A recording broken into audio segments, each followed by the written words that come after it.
बिस्मिल्लाहिर्रहमानिर्रहीम।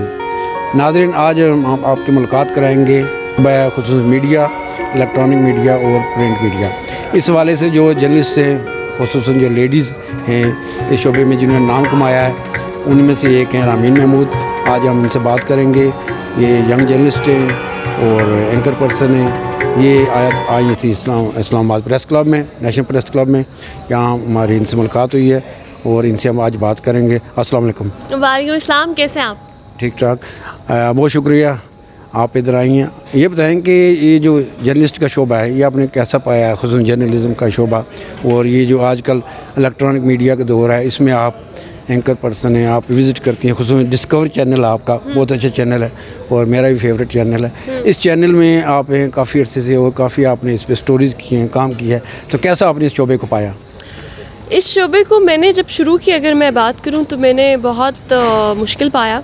ये शोबा जिस तरह लोगों को लगता है कि शायद बहुत आसान है, बाहर जाना धूप में, गर्मी में, सर्दी में खड़े होके, और फिर आपने मुख्तलिफ़ तरह के जो है वो लोगों से मिलना है, मुख्तलिफ़ तरह के लोगों के साथ आपने इंटरेक्शन करना है, तो ये बहुत डिफ़िकल्ट है। मैं आपको एक बात बताऊँ, जब एक इंसान अपने घर से निकलता है, एक जगह पर जाता है, वहाँ जाके कुछ रिपोर्ट कर रहा है। मैं पहले चूँकि मैं रिपोर्टिंग से मैंने स्टार्ट किया, तो हम रिपोर्टिंग की बात कर लेते हैं। तो जब आप बाहर निकलते हो, रिपोर्ट करते हो, तो रिपोर्टर्स जो होते हैं वो बड़ा एक डिफ़िकल्ट टास्क है। असल जर्नलिस्ट भी जो है वो एक रिपोर्टर ही होता है, चूँकि वो वहाँ से कलेक्ट कर रहा होता है डाटा और फिर आगे।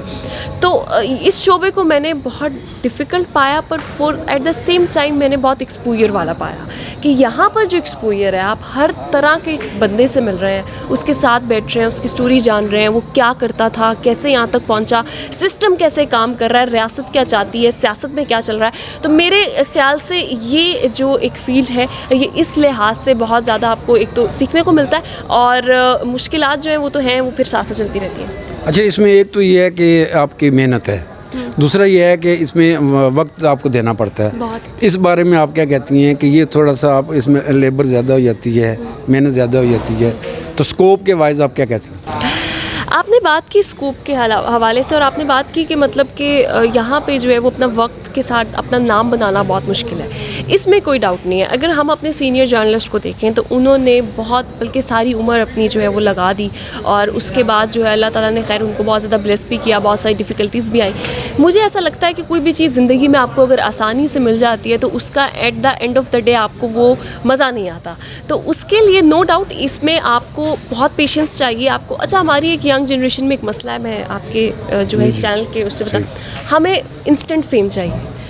तो सहाफ़त अगर आपने रिस्पॉन्सिबिलिटी के साथ करनी है, आप अगर एंकर पर्सन है, आपने काम करना है, तो वो 1.5 सेकंड का क्लिप या वो आपकी अप्रोच जो है वो मुझे नहीं नज़र आती। मुझे ये लगता है कि जो लोग रिस्पॉन्सिबिलिटी के साथ काम करते हैं, अगर उनका 30 सेकंड का क्लिप के अंदर कोई इन्फॉर्मेशन है, कोई चीज़ है, वो वायरल होता है, तो उसकी जो इम्पॉर्टेंस है वो बहुत इम्पैक्टफुल होती है और वो रहती है।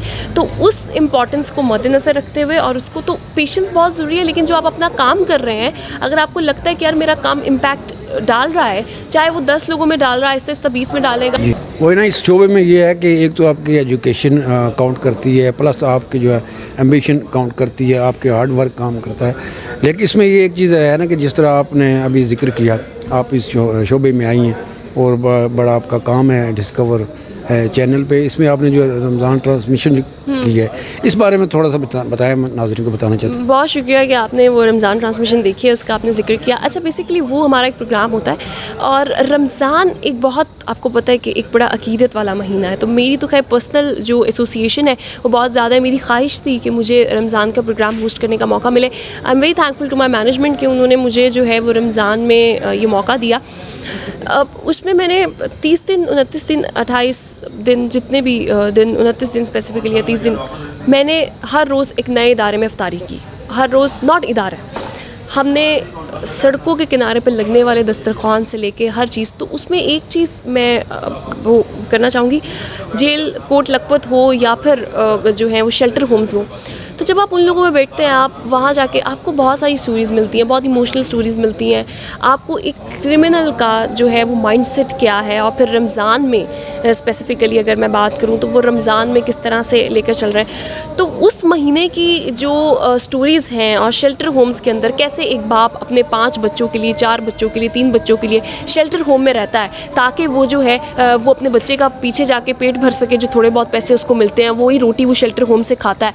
तो ये सारी चीज़ें जब आप उन लोगों के करीब बैठते हैं तो बहुत एक दुनिया का, एक ज़िंदगी का, क्योंकि हम तो प्रिविलेज लोग हैं, अल्लाह ने हमें नवाजा हुआ है, तो वो लोग किस तरह से अपनी स्ट्रगल करते हैं, उनकी क्या कहानी है, वो देखने का मौका। फिर एक चीज़ मैं बताना चाहूँगी, हमें एक अफ्तार की प्लेट एक प्लेट लगती है, लेकिन उससे किसी घर का चूल्हा चल रहा है। जो लोग अफ्तारी कराते हैं, 30 दिन जो बंदा उस दस्तरखान पे बैठ के अफ्तारी करता है, वो 30 दिन की अपनी मील के पैसे बचाता है। वो अपने बेटे की, अगर उसको ज़रूरत है मेडिकेशन की, तो वो करता है। हमने ऐसी ऐसी कहानियाँ देखी, तो मुझे ऐसा लगता है कि ये सोसाइटी का ये वाला पार्ट देखना बहुत ज़रूरी होता है। तो वो ना सिर्फ हमारी फील्ड में, बल्कि मुझे ऐसा लगता है कि कोई डॉक्टर है, इंजीनियर है, बैंकर है, हर फील्ड में ख़वातीन के लिए जो एक्सप्लॉयटेशन है वो मौजूद है। ख़वातीन अब माशाल्लाह इतनी स्ट्रॉन्ग हो चुकी हैं कि वो अपने आप को सेफ भी करना जानती हैं, वो ऐसे बंदे को कॉल आउट करना भी जानती हैं। तो ये जो है वो एक पॉजिटिव चेंज है। लेकिन at the same time society में जो मसला ये है कि बहुत सारे लोग जिनके अपने घर में ख़वातीन काम कर रही होती हैं, बाहर निकल के सब कुछ, वही लोग जब सीट्स पे बैठे हुए होते हैं तो उनमें से बहुत सारे लोग बाहर वाली ख़वातीन को एक्सप्लॉइट कर रहे होते हैं। तो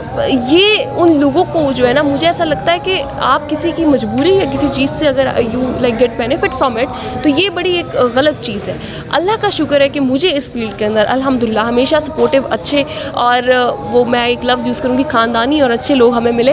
अल्लाह ताला की आपके ऊपर ब्लेसिंग होती है, आप मेहनत करते हो और आपको मिलता है। लेकिन लोग आपको फिर भी हर तरह से एसोसिएट करने की कोशिश करते हैं, सब करते हैं। वो एक सोसाइटी का अलमिया जिसको चेंज होने की ज़रूरत है, ताकि हम लोग भी जो अपनी कामयाबी को उसी तरह सेलिब्रेट कर सकें जैसे सब मर्द हज़रात करते हैं। अच्छा, इसमें एक चीज़ है कि एक चीज़ बात चलती है ना कि मीडिया में जो वेजेस वगैरह के हवाले से खुसूस फाइनेंशियल जो स्कोप है, इस पे आप जो यंगस्टर्स हैं उन्हें आप किस तरह गाइड करेंगे? कि जो मैं बात कर रहा हूँ कि चैनल्स में जो हमें पता है कि जो लोग काम कर रहे हैं, इनके पैकेज बहुत अच्छे हैं, तो इसको आप कैसे अटैच करेंगी कि अपनी उस पर काबिलियत प्लस जो आपकी वर्किंग है और फिर ये जो पैकेज है, इसको थोड़ा सा आप एलाबोरेट इस सेंस में करेंगे, जो नौजवान लड़के लड़कियां इस शोबे में आना चाहती है उसके लिए आप एक गाइडलाइन क्या कहेंगे? अच्छा, बेसिकली गाइडलाइन कोई नहीं होती, नसीब की बात होती है। मैं ये 110% ये समझती हूँ कि स्किल अल्लाह ताला ने बहुत सारे लोगों को दी भी होती है, बहुत सारे लोग मेहनत भी कर रहे होते हैं।